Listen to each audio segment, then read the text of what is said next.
Hello दोस्तों, welcome to a new video. आज इस वीडियो में हम लोग बात करेंगे सुधा कंपनी के द्वारा, जो कि मिल्क प्रोडक्शन का एक कंपनी है। मिल्क वगैरह का सारा प्रोडक्ट वगैरह बनाती है, आप सभी को पता होगा, सुधा कंपनी।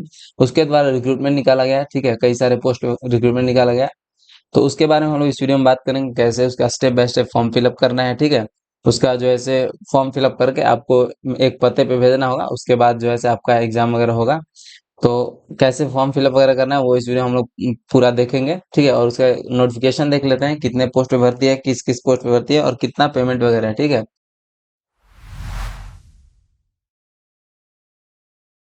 तो सबसे पहले आपको इनके ऑफिशियल वेबसाइट पे आ जाना पड़ेगा, Sudha dot C double O P, ठीक है। इसका लिंक आपको डिस्क्रिप्शन में मिल जाएगा, वहां से आप क्लिक करके डायरेक्टली इस वेबसाइट पे आ सकते हैं। यहाँ आइएगा तो यहाँ करियर्स पे क्लिक कीजिएगा तो करंट ओपनिंग्स यहाँ दिखाएगा, इस पर क्लिक करना है, ठीक है। इस पे क्लिक कीजिएगा तो यहाँ पे देखिए requirement of chief executive officer and accountant on contract basis, ठीक है। यहाँ पे लिंक दिया हुआ है, लिंक पे क्लिक कीजिएगा तो आप इसका जो है से नोटिफिकेशन डाउनलोड कर सकते हैं। इस प्रकार से इसका नोटिफिकेशन है, देख लीजिए। यहाँ दिया हुआ है सीईओ चीफ एग्जीक्यूटिव ऑफिसर के लिए 10 वैकेंसी यहाँ पे है, और जो है से आपका पेमेंट जो है से 35,000 होगा, ठीक है। और अकाउंटेंट का भी यहाँ पे 10 वैकेंसी है, उसका 15,000 आपका जो है पेमेंट होगा। मिनिमम आपका एज 22 साल होना चाहिए, मैक्सिमम 42 साल। और यहाँ अकाउंटेंट के लिए 21 साल मिनिमम, और 42 साल सबसे अधिक से अधिक आप उम्र वाले भर सकते हैं, ठीक है। और सीईओ के लिए यहाँ पे 22 साल, ये मतलब चीफ एग्जीक्यूटिव ऑफिसर के लिए। और फर्स्ट वाले जो है चीफ एग्जीक्यूटिव ऑफिसर के लिए आपको ग्रेजुएट इन एग्रीकल्चर या फिर एग्रीकल्चर मार्केटिंग या एग्री बिजनेस मैनेजमेंट और बीबीए और इक्विवेलेंट, जैसे बीबीए वगैरह किसने कर रखा है, या फिर अगर आपके पास जैसे इन सब के अलावा 3 साल का एक्सपीरियंस है आपको इन्हीं सब के जो इस फील्ड में, तो आपको ज़्यादा प्रेफरेंस दिया जाएगा, ठीक है, अगर आपके पास एक्सपीरियंस है तो। और नहीं भी है तो आप ग्रेजुएट अगर एग्रीकल्चर में है, एग्रीकल्चर मार्केटिंग में है, business management agri business management में है, या फिर बीबीए वगैरह कर रखा है, तो आप इसके लिए फॉर्म फिलअप कर सकते हैं। और अकाउंटेंट के लिए graduate in commerce, preferably 1 years of relevant experience, मतलब आपका जो है 1 साल का एक्सपीरियंस है अगर अकाउंटेंट के लिए, तो ज़्यादा प्रेफरेबल होगा। लेकिन अगर नहीं भी है तो आप अगर केवल कॉमर्स में ग्रेजुएशन कर रखे हैं तो आप इसका फॉर्म फिलअप जो है से। अब इसका जो फॉर्म वगैरह फिलअप करना है, कैसे फिलअप करना है और कहाँ से फॉर्म मिलेगा, तो इसी जब नोटिफिकेशन को डाउनलोड कीजिए, इसमें जब नीचे आइएगा तो देखिए यहाँ पे फॉर्म वगैरह पूरा आपका दिया हुआ है, ठीक है। देखिए इस प्रकार से फॉर्म पूरा दिया हुआ है, नीचे इंस्ट्रक्शन वगैरह दिया हुआ है। इसको आपको प्रिंट कराने की जरूरत नहीं होगी, आप सिर्फ ये सेकेंड वाले और थर्ड वाले पेज को प्रिंट करवा सकते हैं। पहले मैं यहाँ आपको फॉर्म जैसे स्टेप बाय स्टेप फिलअप करने के लिए बताऊंगा, कैसे फिलअप करना है। फिर जो नीचे इंस्ट्रक्शन दिया हुआ है उसमें बहुत ही इंपॉर्टेंट चीजें दी हुई है कि कैसे आपको पेमेंट वगैरह करना है, क्या क्या गलतियां नहीं करनी है, जैसे जो भी आप डिमांड ड्राफ्ट वगैरह या फिर जो लेटर इनके पास भेजेंगे फॉर्म फिलअप करके, तो उसमें क्या क्या गलतियां नहीं करनी है और क्या मतलब अच्छे से वहाँ करना है। तो वो सारी बातें मैं आपको वीडियो के लास्ट में बताऊंगा, सो वीडियो को लास्ट तक देखिएगा, क्योंकि उसमें मैं हर एक इंपॉर्टेंट चीज बता दूंगा कि कैसे क्या चीज करना है, ठीक है। इंस्ट्रक्शन बहुत सारे इंपॉर्टेंट चीज दिया हुआ है। तो यहाँ पे फॉर्म फिलअप करने के लिए यहाँ पे बताता हूँ मैं आपको। सबसे पहले आपको यहाँ पे एक फोटो चिपकाना होगा, जिसपे कि आपको सेल्फ अटेस्टेड होना चाहिए, वहाँ पे आपका सिग्नेचर होना चाहिए। और इसको पिन नहीं करना है, ठीक है, ऐसा नहीं कि स्टेपल कर दीजिए, इसको चिपकाना है आपको, गम वगैरह से चिपका दीजिएगा। और पासपोर्ट साइज फोटो होना चाहिए, यहाँ पे लिखा हुआ है कलर फोटोग्राफ होना चाहिए। और यहाँ पे कुछ नहीं फिल करना है, ये ऑफिस यूज के लिए उनके लिए, ठीक है।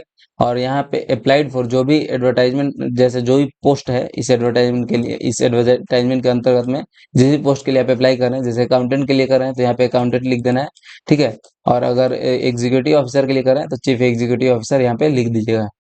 फिर यहाँ अपना नाम लिख देना, जो कि आपके 10th के मैट्रिक सर्टिफिकेट के अनुसार होगा। कैपिटल लेटर में पूरा लिखिएगा, ठीक है, ब्लॉक लेटर से यहाँ पे लिखा हुआ है। और फिर फादर का नाम लिख दीजिएगा, फिर अगर कोई मैरिड वेमेन है तो अपने हस्बैंड का नाम यहाँ पे लिख देना है। फिर उसके बाद date of birth and age लिख देना है। सबसे पहले आप डेट ऑफ बर्थ लिख दीजिए, फिर यहाँ पे ऐसे ब्रैकेट में करके अपना एज लिख दीजिएगा, ठीक है, जितने साल के भी होंगे आप लिख दीजिएगा। और फिर प्लेस ऑफ बर्थ यहाँ पे लिख देना है, जहाँ भी आपका जन्म हुआ था उसका स्थान, और नेशनैलिटी में इंडियन आपको यहाँ पे फिल कर देना है। और उसके बाद यहाँ पे नीचे आ जाएगा परमानेंट एड्रेस में अपना विलेज पोस्ट और फिर पुलिस स्टेशन वगैरह डाल दीजिए, ठीक है। और फिर डिस्ट्रिक्ट वगैरह स्टेट वगैरह हर एक चीज यहाँ फिल कर दीजिए, पिन कोड भी डाल दीजिए। तो यहाँ पूरा आपका जगह दिया हो, यहाँ पे फिल कर देना है परमानेंट एड्रेस। फिर एड्रेस फॉर कॉरेस्पॉन्डेंस, जहाँ भी आपसे अगर इनका कॉन्टैक्ट हो सकता है, मतलब प्रेजेंट एड्रेस जिसको बोला जाता है, वहाँ वो यहाँ पे फिल कर दीजिए। और इसी में आपको कॉन्टैक्ट नंबर यानी अपना मोबाइल नंबर भी दे देना है, ईमेल आईडी भी फिल कर देना है, यहाँ पे लिख देना है। और आधार नंबर भी डाल देना है, ठीक है, ये तीनों चीज भी डालना है, एड्रेस के साथ साथ ये तीनों चीज यहाँ पे फिल कर देना है, ठीक है। आगे आपको यहाँ पे क्वालिफिकेशन लिख देना है। जैसे सबसे पहले मतलब 10th क्लास का लिखना है, मैट्रिक का, ठीक है। यहाँ पे लिखना है। उसके बाद कौन कौन सा सब्जेक्ट था आपका 10th क्लास में वो लिख देना है। अगर नहीं आता है तो जैसे हिंदी के लिए एचएनडी वगैरह जो शॉर्ट फॉर्म होता है वो भी आप यूज कर सकते हैं, लेकिन अपना पूरा सब्जेक्ट यहाँ पे लिख देना है, जो भी आपका सब्जेक्ट था 10th क्लास में। फिर कितने साल का था वो यहाँ पे लिख देना है, 1 ईयर लिख देना है इसको। यहाँ पे अपने बोर्ड का नाम लिख देना, जिस भी बोर्ड से आपने 10th क्लास कर रखा है, और कितना परसेंट आया हुआ था, सीजीपीए आया था वो यहाँ पे लिख देना है, और कौन सा डिवीजन आपका था 10th क्लास में, फर्स्ट सेकंड या थर्ड, वो यहाँ पे लिख देना है। और उसके बाद क्वालिफिकेशन में यहाँ पे 12th लिख दिया, ठीक है। और या फिर इंटरमीडिएट यहाँ पे लिख सकते हैं। कौन कौन सा सब्जेक्ट था वो यहाँ पे फिल कर दीजिए। कितने साल का था वो यहाँ पे लिख देना है, और फिर बोर्ड किस बोर्ड से आपने कर रखा था वो यहाँ पे फिल कर देना है, ठीक है। जैसे सीबीएसई से थे तो सीबीएसई, या फिर बीएसई जो भी थे। और यहाँ पे परसेंटेज या परसेंटेज ऑफ मार्क्स या फिर सीजीपीए जो भी आया था वो यहाँ पे लिख देना है, फिर डिवीजन यहाँ पे। और फिर यहाँ पे डिग्री का यानी ग्रेजुएशन का अपना लिख देना है। इन तीनों को लिखने के बाद और कुछ अगर आपका जैसे पोस्ट ग्रेजुएशन कर रखा है आपने, या फिर कुछ भी कर रखा है, आईटीआई वगैरह भी कर रखा है, कोई भी प्रोफेशनल क्वालिफिकेशन भी कर रखा है, तो उस सबको फिल कर देना है। यहाँ पे 5 क्वेश्चन ऑप्शन दिया जा रहा है, 3 तो आप फिल करिएगा ही करिएगा, ठीक है। 10th, 12th और डिग्री। उसके अलावा भी अगर आपके पास कोई डिग्री वगैरह है तो यहाँ पे फिल कर देना है। फिर आगे आपके पास कोई अगर एक्सपीरियंस वगैरह है तो उसके लिए यहाँ पे जगह दिया हुआ है, फिल करना है, जैसे किस पोस्ट पे आपने काम किया था। और फिल जो है से कैसे करना है, क्रोनोलॉजिकल ऑर्डर में, अभी से लेकर पास्ट में। जैसे अभी रिसेंट में जो भी आपने काम किया होगा, सबसे अभी फिलहाल में जो काम आपने छोड़ा होगा उसके बारे में यहाँ पे लिखना है, या फिर जो काम अभी कर रहे हैं उसके बारे में फर्स्ट में लिखना है। फिर उससे पहले जो काम किया था उसके बारे में उसके बाद लिखना है, फिर उससे पहले, ऐसे मतलब अभी से लेकर पास्ट में जाते जाना है, ठीक है, वैसे लिखना है। और जो अभी फिलहाल में जो काम किया उसमें क्या पोस्ट पे अभी आप काम करते थे वो यहाँ पे लिख देना है। कब से काम किया वो यहाँ पे डेट, मंथ और ईयर में लिख देना है, ठीक है, डेट, मंथ और ईयर। और फिर कब तक काम किया वो लिख देना है। अगर नहीं अभी भी काम कर रहे हैं तो यहाँ खाली छोड़ दीजिए, ठीक है। और पूरा duration in year and months, कितने साल कितने महीने तक आपने वहाँ पे काम किया वो यहाँ पे फिल कर देना है। कितना आपका पे स्केल था, सैलरी कितना था आपका मिल रहा था वो यहाँ पे लिखना है। और प्लेस या फिर जैसे नेम ऑफ द ऑर्गेनाइजेशन लिख दीजिए, और वहाँ पे प्लेस भी लिख दीजिए, ठीक है, जो भी ऑर्गेनाइजेशन का नाम था यहाँ पे लिखिए, और कहाँ था वो भी इसमें फिल कर दीजिए। किस प्रकार का आप ड्यूटी वहाँ पे करते थे उसके बारे में थोड़ा सा यहाँ पे ब्रीफ में लिख सकते हैं। कुछ वर्ड्स में लिखना है तो लिख सकते हैं यहाँ पे। और फिर पोस्ट उसके फिर अगर उससे पहले कोई काम करते तो वो यहाँ फिल कर दीजिए। सिमिलरली वो पूरा फिल कर दिए, तो इसी प्रकार से आप पूरा फिल करना होगा आपको। आगे टोटल एक्सपीरियंस यहाँ पे लिख देना है। और टोटल रेलेवेंट एक्सपीरियंस, मतलब दोनों में अंतर क्या होता है कि आपके पास जो जो पहले आपने काम कर रखा है सारा टोटल एक्सपीरियंस में जोड़ा जाएगा। लेकिन इस पोस्ट से रिलेटेड, जैसे अगर चीफ एग्जीक्यूटिव ऑफिसर के लिए आप फिल कर रहे हैं, तो एग्रीकल्चर से रिलेटेड वगैरह या फिर एग्रीकल्चरल बिजनेस से रिलेटेड वगैरह कितना आपके पास एक्सपीरियंस है वो यहाँ पे लिखा जाएगा। और फिर जैसे अकाउंटेंट के लिए अगर फिल कर रहे हैं तो उसमें टोटल आपने अभी तक जितना काम किया वो तो यहाँ पे लिखा जाएगा, ठीक है। जो भी काम किया, कोई भी काम किया, उसको यहाँ पे एक्सपीरियंस जोड़ा जा सकता है, उसको यहाँ पे लिखा जा सकता है। लेकिन रेलेवेंट एक्सपीरियंस में उसी को लिखा जाता है जो कि आपके पोस्ट से रिलेटेड हो। जैसे कॉमर्स से है, ठीक है, अकाउंटेंट के लिए, तो कॉमर्स से रिलेटेड आपने जो भी काम करा है उसका यहाँ पे ड्यूरेशन लिखना होगा टोटल। फिर 12th नंबर पे आपके पास और कोई वैसा इंफॉर्मेशन है इसके रिगार्डिंग, ठीक है, जिसमें इसके रेफरेंस वगैरह आप कुछ वैसा आपके पास कुछ इंफॉर्मेशन है तो यहाँ पे आप लिख सकते हैं। फिर 13th नंबर में आपको पुलिस के द्वारा कभी डिटेन किया गया है, मतलब किसी का कारणवश वगैरह जेल वगैरह में आप गए हुए हैं, या फिर कुछ आपके खिलाफ हुआ है, ठीक है, पुलिस के द्वारा, तो यहाँ पे आपको लिख सकते हैं, मतलब यस लिख दीजिए अगर हुआ है तो। और उसके बाद थोड़ा सा डिटेल भी आपको देना पड़ेगा। फिर नेक्स्ट में क्या आपको कोर्ट में कभी कन्विक्ट किया गया है लॉ, मतलब लॉ के खिलाफ, ठीक है, तो उसको यहाँ पे लिख देना है, यस या नो में। और उसके बाद सी में है कि आपके खिलाफ कोई क्रिमिनल केस वगैरह ऐसा कुछ है वगैरह, तो उसके बारे में यस, अगर है तो यस लिख दीजिए और उसके बारे में डिटेल यहाँ पे दे दीजिए। अगर नो तो आप रहने दीजिए, डायरेक्ट नो कर सकते हैं यहाँ पे। फिर डिक्लेरेशन आगे है। डिक्लेरेशन के अंडर में यहाँ पे डेट लिख देना, जिस भी डेट पे आप फिल कर रहे हैं, ठीक है, यहाँ पे। और फिर यहाँ पे अपना सिग्नेचर कर रहे हैं।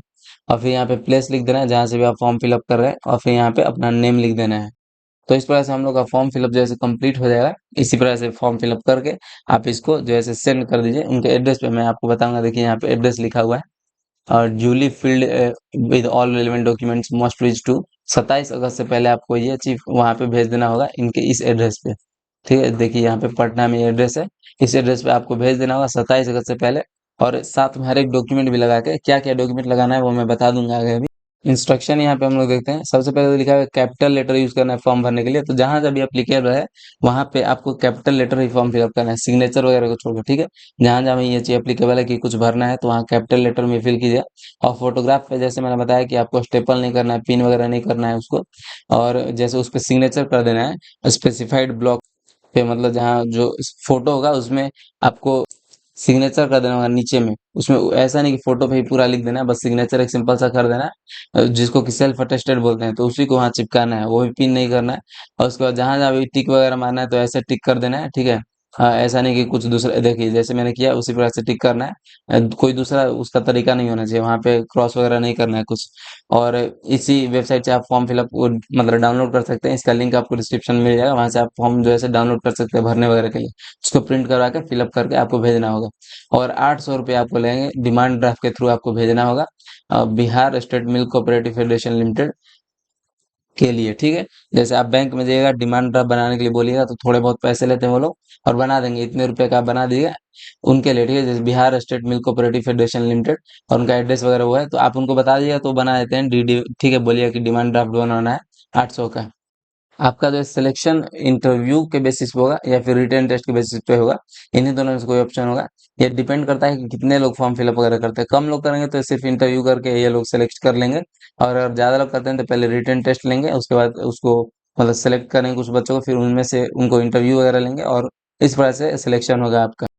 और आपका एज जो है से 27 अगस्त 2024 से काउंट होगा, ठीक है। जैसे एज लिखा हुआ है 21 साल, और फिर एक 22 साल से 42 साल है, 21 साल से 42 साल है, तो उसके लिए 27 अगस्त 2024 से ही आपका एज वगैरह काउंट हो। या फिर जो क्वालिफिकेशंस वगैरह भी है तो इस मतलब डेट तक आपका कंप्लीट होना चाहिए। और जो भी आप डॉक्यूमेंट भेजिएगा साथ में, लेटर के साथ में, तो वो photo state copies of documents self attested होना चाहिए, जैसे कि उस पर सिग्नेचर होना चाहिए और आपका डेट होना चाहिए, उस पर कर दीजिए। जैसे एज के लिए जो भी प्रूफ दीजिएगा आप, क्वालिफिकेशन के लिए जो भी प्रूफ दिएगा, तो हर एक देखिए यही सब डॉक्यूमेंट भेजना है, कोई एक आपको एज के लिए प्रूफ भेजना है, और क्वालिफिकेशन के लिए जैसे आप 10th का मार्कशीट वगैरह और पासिंग सर्टिफिकेट वगैरह, 12th का मार्कशीट और पासिंग सर्टिफिकेट, फिर ग्रेजुएशन का, और फिर वर्क एक्सपीरियंस है तो उसका आपको स्लिप वगैरह देना पड़ेगा, जो भी आपका उसका डॉक्यूमेंट देना चाहते हैं, सारा सेल्फ अटेस्टेड होना चाहिए, उस पर आपका सिग्नेचर होना चाहिए और डेट होना चाहिए। कास्ट सर्टिफिकेट दे दीजिएगा, उस पर भी आपको सेल्फ अटेस्टेड होना चाहिए। साथ ही साथ आपको डिमांड ड्राफ्ट जो 800 रुपये का बनवाइएगा उसको भी भेजना है, और फिर 2 recent passport size photograph, colour photograph होना चाहिए वो। और यही सब चीज़, जैसे इतना जितना मैंने डॉक्यूमेंट बताया, जैसे एज क्वालिफिकेशन मतलब एज का, फिर क्वालिफिकेशन का 10th 12th और ग्रेजुएशन का, फिर work experience, caste certificate, demand draft, और फिर जो है पासपोर्ट साइज फोटो 2 तो इतना सारा चीज़ आपको साथ में भेजना है एप्लीकेशन के साथ, और इस एड्रेस पे आपको भेजना है। और उसके जो है से आपका जो है इन्वेलप होगा जो ऊपर में होता है, जिसके अंदर सारी चीजें फिल कीजिएगा, तो उसके ऊपर लिखा हुआ होना चाहिए एप्लीकेशन फॉर द, वो पोस्ट का नाम होना चाहिए, वो लिख दीजिए एप्लीकेशन फॉर दे, और फिर ऐसा 2 दे के, और फिर अपना पोस्ट का नाम लिख दीजिए, जिस पोस्ट के लिए आप अप्लाई कर रहे हैं, ठीक है। और फिर एडवर्टाइजमेंट नंबर, और फिर डैश दे के, और 2/2024 लिख देना है, ये उस पे लिखा हुआ होना चाहिए, आप लिख दीजिए। उसके बाद ही जो ऊपर का एनवेलप होता है, ठीक है, लिफाफे के ऊपर वो सब चीज लिखना होना चाहिए, और ये एड्रेस आपका होना चाहिए, इसी एड्रेस पे आपको भेजना है। 27 अगस्त से पहले पहुंच जाना चाहिए। जिस भी चीज़ से आप रजिस्टर्ड पोस्ट कर सकते हैं, या फिर स्पीड पोस्ट कर सकते हैं, या कोई भी कुरियर सर्विस वगैरह यूज कर सकते हैं। इसी में जब नीचे आइएगा तो यहाँ पे डॉक्यूमेंट का लिस्ट दिया हुआ है, देखिए ये 6 प्रकार का डॉक्यूमेंट आपको भेजना होगा। यही मैंने ऊपर में बताया। इसमें जैसे एक्सपीरियंस का है, अगर आपके पास एक्सपीरियंस है तो उसका भी कोई डॉक्यूमेंट जो भी है वो दे देना है। और फिर कोई भी अगर आपके कैंडिडेचर के सपोर्ट में किसी प्रकार का डॉक्यूमेंट और है तो वो भी दे सकते हैं आप। तो यही 6 चीज़ मैंने ऊपर भी बताया, और इसमें नीचे आपको और एक्सपीरियंस वगैरह कुछ डिटेल देखना है तो यहाँ पे देख सकते हैं। रिस्पॉन्सिबिलिटीज वगैरह बताया है, एक क्वालिफिकेशन एक्सपीरियंस वगैरह हर एक चीज़ यहाँ पे डिटेल में बताया गया है। तो यही पूरा नोटिफिकेशन है, इसका भी लिंक आपको डिस्क्रिप्शन में मिल जाएगा, वहाँ से आप डाउनलोड कर लीजिएगा। किसी प्रकार का प्रॉब्लम हो तो हमें कमेंट सेक्शन में जरूर बताइए, हम लोग वहाँ जल्द से जल्द जवाब देने की कोशिश करते हैं। हमारे चैनल के वीडियोस अगर आपको अच्छे लगते हैं तो हमारे चैनल को सब्सक्राइब करें, और अपने दोस्तों के बीच शेयर भी करें। आप में से किसी को भी अगर हमारे थ्रू फॉर्म फिलअप वगैरह करवाना हो तो डिस्क्रिप्शन में हमारा इस इंस्टा आईडी और ईमेल आईडी दिया हुआ होता है, वहाँ पे आप हमें मेल कर सकते हैं या फिर मैसेज कर सकते हैं, और उसके बाद हम लोग आपको कांटेक्ट कर लेंगे और आपका फॉर्म फिलअप जो है एक मिनिमम कॉस्ट पे कंप्लीट कर दिया जाएगा। थैंक यू दोस्तों।